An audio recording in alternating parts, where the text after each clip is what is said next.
Hi, so my name is Rebecka Ahvenniemi. I'm the composer of Sonata in Pippi form and Dada aria tonight. I'm very happy to be here. I would like to say a few words about Pippi Longstocking first, the main character of 3 of Astrid Lindgren's novels. The main question being, in this presentation, who would Pippi be as a composer? How many of you have read the books of Astrid Lindgren or know the character Pippi Longstocking in one way or another? Quite many. Astrid Lindgren, Swedish writer. So, Pippi has already been analyzed a lot of times by philosophers and by linguists, by feminists, but so far not by composers, and especially not as a composer. So first, a few general things about this character. One peculiar thing about Pippi is how powerful she is. She's the strongest person in this world. She lifts up her own horse. She's also very rich. She has a bag filled with gold. So this is a child who has plenty of power, which is already in many ways a paradox, especially in the 40s and early 50s when the novels were written. Well, today kids can, of course, lift up their own horses. One peculiar thing, another peculiar thing about her is that she represents something wild and unorganized. She has freckles all over her face and red braids that point out in the air. That was not the beauty ideal of the time. Pippi lives without any parents in a house called Villa Villekulla, together with her horse and monkey Herr Nilsson. As a character, Pippi is fearless. She is not afraid to express her opinion to adults. She doesn't have an upbringing in the sense of someone having told her what is acceptable and what is not. She could be described as an anarchist, meaning one who opposes to rules and power structures, however, not just for the sake of it, and this subject I will return to. So Pippi's opposition to power, when practiced for the sake of it, is present in her way of approaching specific situations, whether it's a police officer or another person in power. It is first and foremost the bourgeois attitudes and pretentiousness that she opposes to. Let's have a look at the question of upbringing and dannelse, the Scandinavian word, the word meaning formation or perhaps being civilized. It is not the same as being formally educated, dannelse. Going up against grown-ups and expressing one's opinion is perhaps not so controversial today. But when the books were written in the 40s, Pippi's childlike anarchism was considered dangerous by some people. It stood in contrast to the upbringing ideals of the time, where children were expected to obey the rules of the adults. And parts of the books were even censored when translated to French. They were dangerous to the children, or perhaps considered dangerous to the society. Sometimes these books are called educative novels, but this is not very correct. They thematize education, but they are not there to educate in any normal sense. And Astrid Lindgren consequently takes the children's side and looks at the world through the eyes of a child. Now, I would like to read a quote from one of these books, and this is my own translation to English. This quote is about porridge and eating porridge, and Pippi is together with her neighbor and close friend Annika, who is also a kid. And Annika complains, "Why do I have to eat this porridge?" "What a silly question," Pippi says. "Of course you need to eat your porridge, because if you don't eat your porridge, you can't grow up and become big and strong. And if you don't become big and strong, then you can never force your kids to eat the porridge." "No, Annika, you should stop asking such silly questions. The whole porridge eating of this country would come to disorder if everyone were thinking like you." Here, Pippi reveals a situation where discipline is practiced for the sake of it. You should eat your porridge and become big and strong so that you will be able to forward the upbringing violence that you were subjected to, slightly simplified. You notice that Pippi doesn't say this, but she uses irony, which this I will also return to. Another example where there is an arrogant police officer, Pippi responds to this police officer. Well, there is a whole context around this situation, but this is a very short quote. "Oh, how wonderful it is to be alive. Police officers are one of the best things I know. The next best thing after rhubarb soup." Pippi compares the police officer to rhubarb soup and says that she likes them both. Thus, she aestheticizes the police officer. She turns him into an object of taste.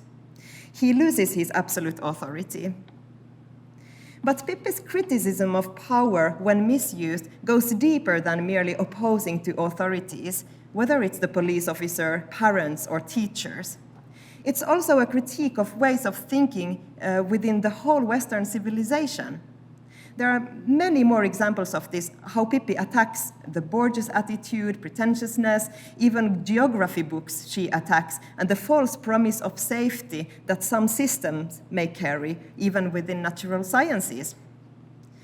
Pippi uses irony in many situations. It is not mean-spirited irony, but playful. Instead of presenting claims or arguments, she goes into existing thought systems and language systems, and she turns things upside down by exaggerating and revealing the false premises of value systems. We're advancing the subject of how Pippi would be as a composer. An interesting element about Pippi is her encounter with the school system.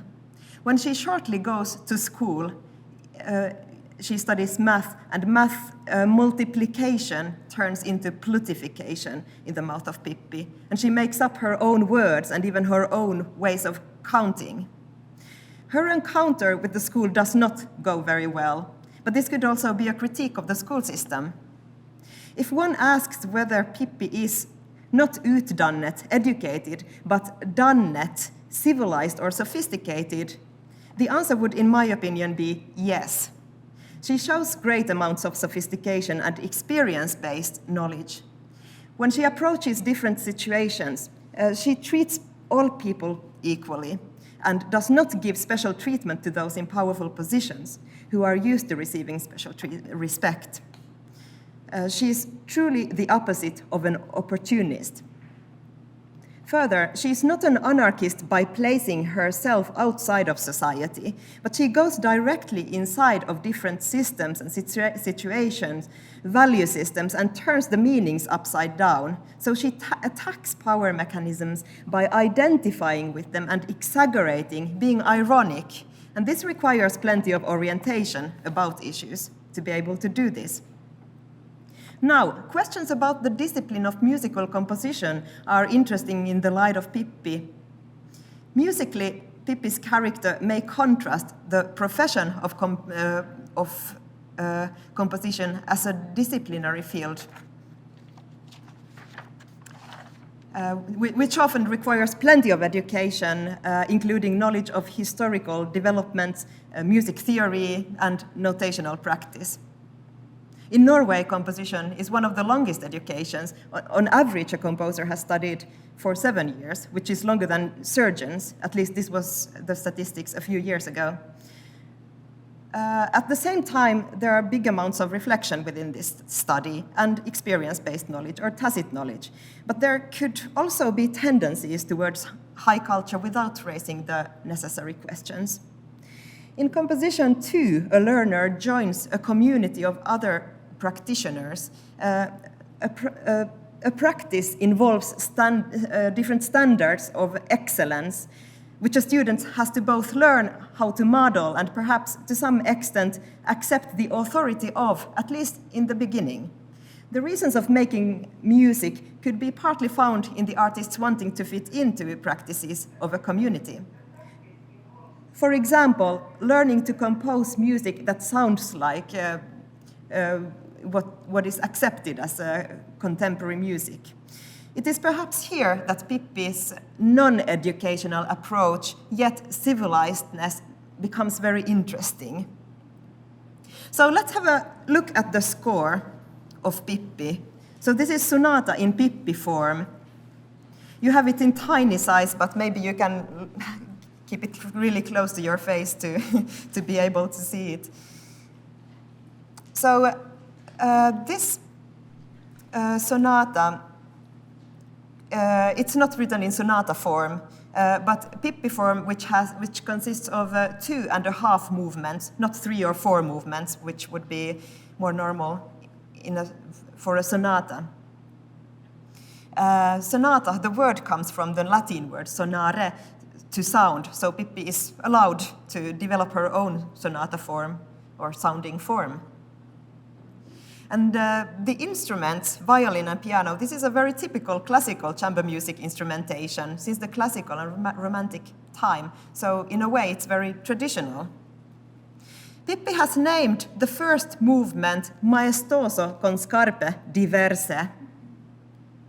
And that means majestically, but with different pairs of shoes. This is a little bit the way Pippi walks, maybe. And the second movement is called borgesemente ma con dolore, and that means in a gorgeous way, but with sadness. Perhaps Pippi has had in mind some kind of, well, she tries to fit into the cafe parties of the gorgeous ladies of her city, her town, but she doesn't really fit in. And then there is the last movement, or half a movement, which is called capelli fantastici, which means fantastic hair. But it's only half a movement. But how can a movement be half a movement? I mean, anyway, it has a beginning and an end, so somehow Pippi has attempted to make it sound like it's not a fulfilled movement. Maybe Pippi doesn't really like happy endings and fulfillment. Yeah, the notation, it looks a little bit strange. It's gestural, yet there are like chords. The beginning looks a little bit like a beginning from a Beethoven sonata, but then there's a lot of other things going on.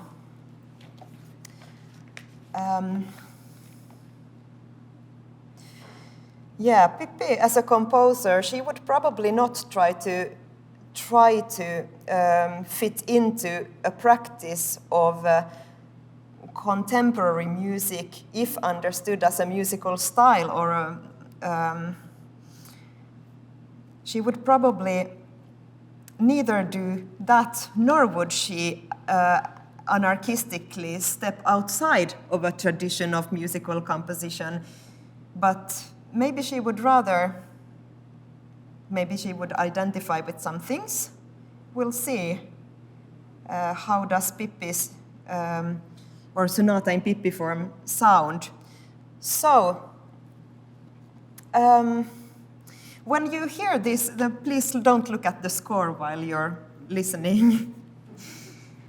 And now we have the great honor to hear Corey and Josh perform this sonata in Pippi form. So, Corey and Josh of ICE, can I welcome you to the stage?